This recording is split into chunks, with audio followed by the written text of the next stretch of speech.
हाय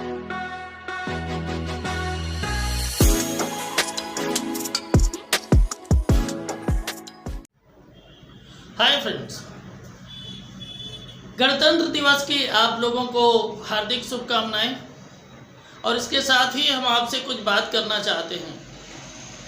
आप लोग ये ध्यान रखें कि कोई भी डिग्री वो इंसान कितना योग्य है इसका प्रमाण नहीं होती। और आप कहेंगे कि अगर प्रमाण नहीं होती तो उसका जो परसेंटेज है वो क्या डिसाइड करता है। देखिए, परसेंटेज आपका ये डिसाइड करता है कि आपने उस समय किसी भी तरह से उसको रट करके या कुछ गेस करके पेपर को सॉल्व कर लिया था, जिसकी वजह से आपके परसेंटेज बन गए थे। ठीक है ना। और इसी वजह से आप ये देखिए, किसी भी नौकरी के लिए एंट्रेंस एग्ज़ाम होता है। अगर आपकी डिग्री आपकी योग्यता का मानक होती तो ये मानकर चलिए फिर एंट्रेंस एग्ज़ाम किसी भी नौकरी के लिए नहीं होता और आपकी डिग्री को देखकर ही नौकरी मिल जाती। ठीक है। आप लोग देख रहे हैं आजकल सरकारी नौकरी नहीं मिल रही है, लोग परेशान हैं। तो सरकारी नौकरी ना मिलने का कारण या जिम्मेदार जो है वो बहुत हद तक सरकार है भी और नहीं भी है। सबसे ज़्यादा जिम्मेदार हम लोग ही हैं, क्योंकि हम लोग क्या करते हैं, एक तो जो हमारी शिक्षा व्यवस्था है उसकी कंडीशन ये है कि उसमें किसी भी चीज़ को प्रैक्टिकली कुछ करवाते ही नहीं हैं। बस सिलेबस ख़त्म हो गया, काम ख़त्म हो गया। ठीक है ना। तो उससे आप लोग जो है एक जो कंसंट्रेशन होता है, जो कॉन्सेप्ट क्लियर होता है, वो आप लोगों का होता ही नहीं है। बस जितना रटवा दिया जाता है उतना ही होता है। अगर आप लोगों को वो चीज़ें प्रैक्टिकली बताई जाएँ तो हम समझते हैं कि आप लोगों का बेस ज़्यादा मजबूत होगा। मैं ये देखता हूँ कि बहुत डिग्री लेने के बाद भी लोगों को कॉमन क्वेश्चंस के आंसर भी पता नहीं है। तो मित्रों, हम आप लोगों से इतना ही कहेंगे कि आप लोग अगर जीवन में कामयाब होना चाहते हैं तो आप अपने नॉलेज को मजबूत कीजिए। आपको नॉलेज अगर होगा तो आपको नौकरी मिले या न मिले आप बेरोजगार नहीं रहेंगे। और अगर नॉलेज नहीं होगा तो याद रखिए, तुक्के से कहीं नौकरी मिल गई तो मिल गई, वो भी 100 में 1 लोगों को कहीं मिल गई। 99 इसी तरीके से घूमते नजर आएंगे। कभी किसी को दोष देंगे, कभी किसी को दोष देंगे, कभी कोई ब्लैकमेल करेगा, कभी कोई ब्लैकमेल करेगा। तो इसके लिए ज़रूरी है कि हम ब्लैकमेल ना हों, जीवन में सफल हों, आगे बढ़ें। उसके लिए एक ही चीज़ ज़रूरी है कि आप जो है पढ़ाई में लगे, ज्ञानार्जन में लगे रहें और मन लगाकर करें। ऐसा कोई ज़रूरी नहीं है, हर व्यक्ति का हर एक सब्जेक्ट में इंटरेस्ट नहीं होता है। तो आपका जिस सब्जेक्ट में इंटरेस्ट है उसके बिल्कुल आप स्पेशलिस्ट बन जाइए। ठीक है ना। बाकी जो सब्जेक्ट हैं उनको आप इतना पढ़ लीजिए कि कम से कम आपका पास हो जाए, उसमें कोई दिक्कत ना हो। ठीक है ना। तो ऐसी कंडीशन में जिस सब्जेक्ट में आप स्पेशलिस्ट बन जाएंगे तो उस सब्जेक्ट में जब आप आगे बढ़ेंगे और कंपटीशन में आप कहीं भी जाएंगे, अगर बाई चांस नहीं भी नौकरी लगती है तो आपको वो सब्जेक्ट ही समाज में ससम्मान सहित जीने लायक बनाए रखेगा और आप अपने परिवार की जीविका आराम से चला सकेंगे। वो सब्जेक्ट आपको, बस आपके अंदर बोलने की कला होनी चाहिए, अपनी बात को रखने का एक तरीका होना चाहिए और आप एक प्लेटफॉर्म अपना क्रिएट करना होगा किसी भी तरह से।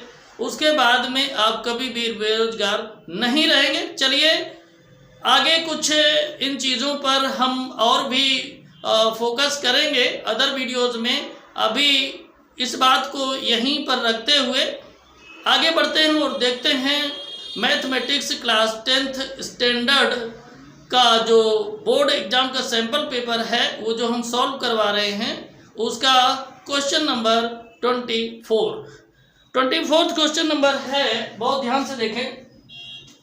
If 10a + b = √3 and 10a - b = 1/√3, 0 is less than a + b less than 90 degree, a greater than b, find a and b। Question को बहुत ध्यान से देखें। इसमें आपका ये दिया है 10a + b इक्वल टू √3। तो tan a plus B as it is आप नोट कर लीजिए। और tan कितने की वैल्यू √3 होती है? तो आपको पता है tan 60 डिग्री की। tan को कैंसिल आउट समझ लीजिए, कैंसिल आउट करिएगा मत, अंडरस्टूड होता है।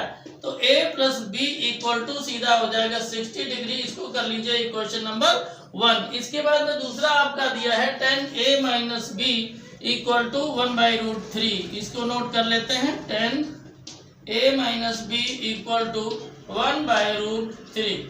तो ये हो जाएगा tan a minus B equal to tan 30 की वैल्यू 1/√3 होती है। ठीक है, तो यहाँ भी tan एलिमिनेट हो जाएगा। तो क्या लिखेंगे, a minus B equal to 30 degree. ये हो जाएगा आपका इक्वेशन नंबर 2।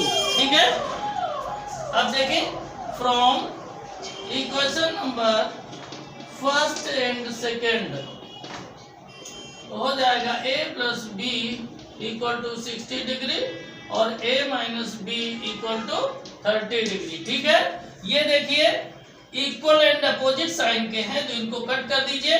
यहाँ a और a मिलकर हो जाएगा 2a इक्वल टू 60 और 30 ऐड करेंगे तो 90 हो जाएगा। ठीक है, तो a इक्वल टू हो जाएगा 90/2, डिवाइड कर देंगे तो 45 डिग्री आ जाएगा। कितना आ जाएगा?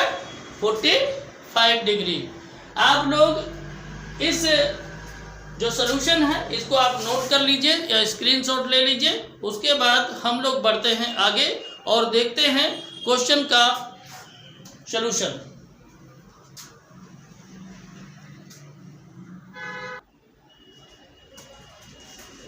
From equation number first, equation number first क्या है? a plus B equal to 60 degree. a की वैल्यू कितनी आई हुई है? 45 डिग्री। तो a की जगह पर 45 रख दीजिए, plus b equal to 60, b equal to 60 और 45 को हम लेफ्ट से राइट में ले जाएंगे तो इधर प्लस का इधर माइनस का हो जाएगा। माइनस कर देंगे तो 15 डिग्री आ जाएगा। कितना आ जाएगा? 15 डिग्री।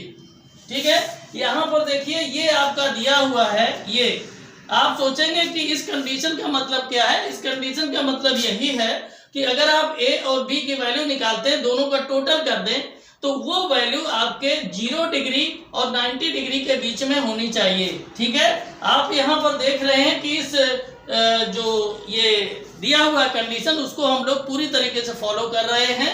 a की वैल्यू 45 आई है और b की वैल्यू 15 आई। दोनों को अगर प्लस कर देंगे 45 प्लस 15 तो 60 हो जाएगा, जो 0 और 90 डिग्री के बीच में है। यहाँ पर दूसरा दिया हुआ है a ग्रेटर देन b, मतलब a की वैल्यू b से ज्यादा है। तो यहाँ क्लियर है a की वैल्यू आपकी कितनी आ रही है? 45 डिग्री और b की 15, यानी a की वैल्यू b से बड़ी है। ठीक है, तो इस तरह से आपका ये क्वेश्चन हो गया सॉल्व।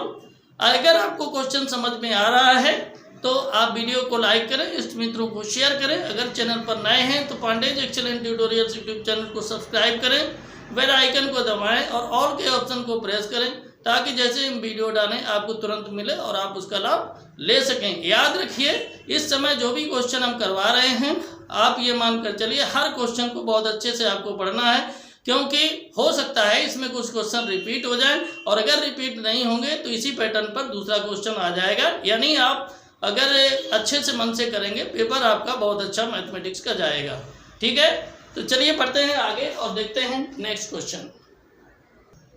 ये आपका क्वेश्चन नंबर 24 ही है। देखिए, आप लोगों ने देखा होगा पेपर में कि और करके दिया होता है, मतलब एक ही क्वेश्चन में ऊपर एक क्वेश्चन दिया रहता है, फिर और करके नीचे दिया रहता है। मतलब या तो ऊपर वाला आप सॉल्व कर लीजिए या नीचे वाला कर लीजिए। ठीक है ना, तो अभी जो करवाए तो 24 का ऊपर वाला क्वेश्चन था, और फिर और करके जो नीचे दिया जाता है वो ये क्वेश्चन है। तो इसको सॉल्व कर लेते हैं। कुल मिला के दोनों को लेकर के अगर आप देखें 24 ही क्वेश्चन है। ठीक है, तो क्वेश्चन को नोट कर लेते हैं।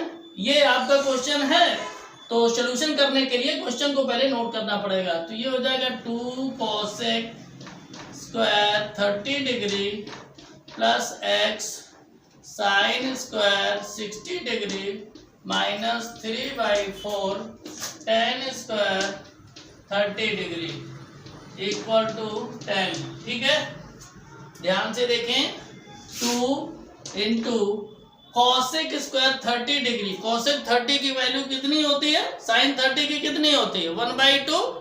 तो कॉसेक साइन का उल्टा होता है, तो कॉसेक 30 की कितनी हो जाएगी? 2/1 है ना। इसको 2 भी लिख सकते हैं, यानी हम कर देंगे 2 का square plus x sine square 60। आपको साइन 60 की वैल्यू पता है, √3/2, और साइन स्क्वायर 60 का मतलब है √3/2 होल स्क्वायर। ठीक है, माइनस 3/4, और 30 की वैल्यू कितनी है? 1/√3, और स्क्वायर लगा है इसलिए इसका होल स्क्वायर कर देंगे इक्वल टू 10।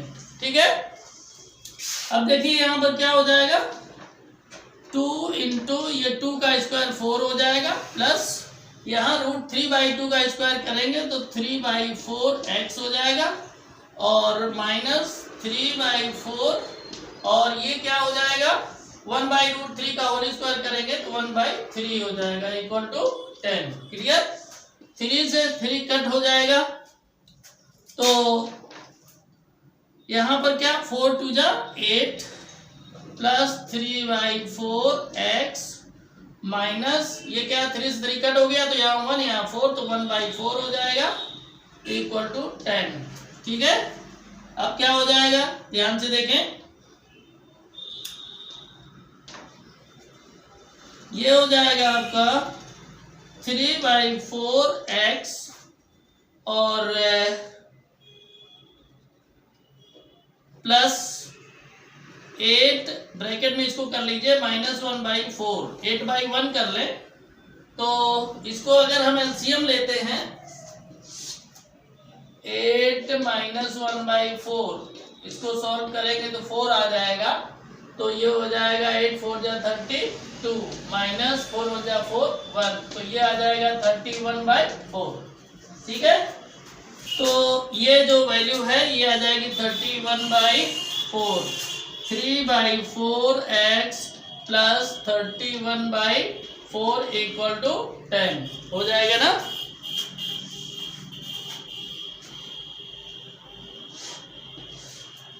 अब क्या हो जाएगा, 3/4x इक्वल टू 10, और 31/4 जो है प्लस का है, राइट हैंड साइड जाएगा तो माइनस का हो जाएगा। ठीक है, 10/1 कर लीजिए तो ये हो जाएगा 3/4x इक्वल टू, यहाँ एलसीएम लेंगे तो 4, तो ये हो जाएगा 40 और माइनस क्या हो जाएगा 31। क्लियर? अब देखें यहाँ पर क्या हो जाएगा, इसको इरेज कर देते हैं, ये हो जाएगा 3/4x इक्वल टू 40 माइनस 31 कितना हो जाएगा, 9/4। ठीक है, तो 4 से 4 कैंसिल आउट हो जाएगा, क्या हो जाएगा 3x इक्वल टू 9, तो x इक्वल टू हो जाएगा 9/3, तो x इक्वल टू कितना हो जाएगा 3, तो x की वैल्यू आपकी कितनी आई 3। क्लियर? क्वेश्चन आपको अच्छे से समझ में आ गया होगा, है ना। थोड़ा कैलकुलेशन होता है, कैलकुलेशन की थोड़ा 1-2 बार प्रैक्टिस करेंगे तो आसानी से आपका क्वेश्चन सॉल्व हो जाएगा, कोई दिक्कत नहीं है। देखिए इस तरीके के जो क्वेश्चन होते हैं, पहली चीज तो एक ये है कि वैल्यू आपकी जो है क्लियर आपको याद होनी चाहिए, उसमें कोई डाउट नहीं होना चाहिए, और कैलकुलेशन करने की थोड़ी सी प्रैक्टिस होनी चाहिए। देखिए सबसे बड़ी चीज यही है कि हम लोगों को अगर अच्छे से पढ़ते हैं, हम लोगों के अंदर एक सॉलिड नॉलेज होता है, तो उससे अगर बाई चांस हमें नौकरी नहीं भी लगेगी ना, तो हमारा जो सब्जेक्ट स्पेशलिस्ट जिसमें हम हैं, बहुत अच्छे जानकार हैं, उसी को ताकत बनाकर आगे बढ़ेंगे तो हम लोग लाखों रुपए कमाएंगे, है ना। बेरोजगार क्यों रहेंगे? इस वजह से आप लोग बहुत मन लगा कर पढ़िए। चलिए बढ़ते हैं आगे और देखते हैं नेक्स्ट क्वेश्चन और इसको सॉल्व करते हैं। क्वेश्चन अब हम लोग देखते हैं, क्वेश्चन नंबर है 25। With vertices A, B and C of triangle as centers, arcs are drawn with radii 14 centimeter and the 3 portions of the triangle so obtained are removed find the total area removed from the triangle. तो देखिए सबसे पहले हम लोग क्या करेंगे, एक triangle बना लेंगे। क्या बना लेंगे, एक ट्रायंगल बना लेंगे। मान लीजिए ये ए है, ये बी और ये सी वर्टिसेस है, ठीक है। हम इसको ये भी कंसीडर कर लेते हैं कि ये जो अर्क है आपका ये हो गया, एक अर्क ये हो गया, एक अर्क ये हो गया, ठीक है, क्लियर। अब यहाँ पर जो कंडीशन है, मान लो ये एंगल ए है, ये एंगल ए है, ये बी है और ये सी है, ठीक है। ये इसको निकाल दिया जाता है इस ट्रायंगल से, ठीक है। ये ट्रायंगल से इतना एरिया निकाल दिया जाता है। तो एरिया ऑफ द आर्क आप लोगों को पता है क्या होता है, θ/360 πr² होता है ना, θ/360 πr²। तो वही हम लगा देंगे। देखिए तीनों को निकालना है तो एक काम कर सकते हैं कि हम तीनों को ऐड करते हैं। क्या करते हैं, तीनों को ऐड कर दें। तो यहाँ लिखेंगे टोटल एरिया ऑफ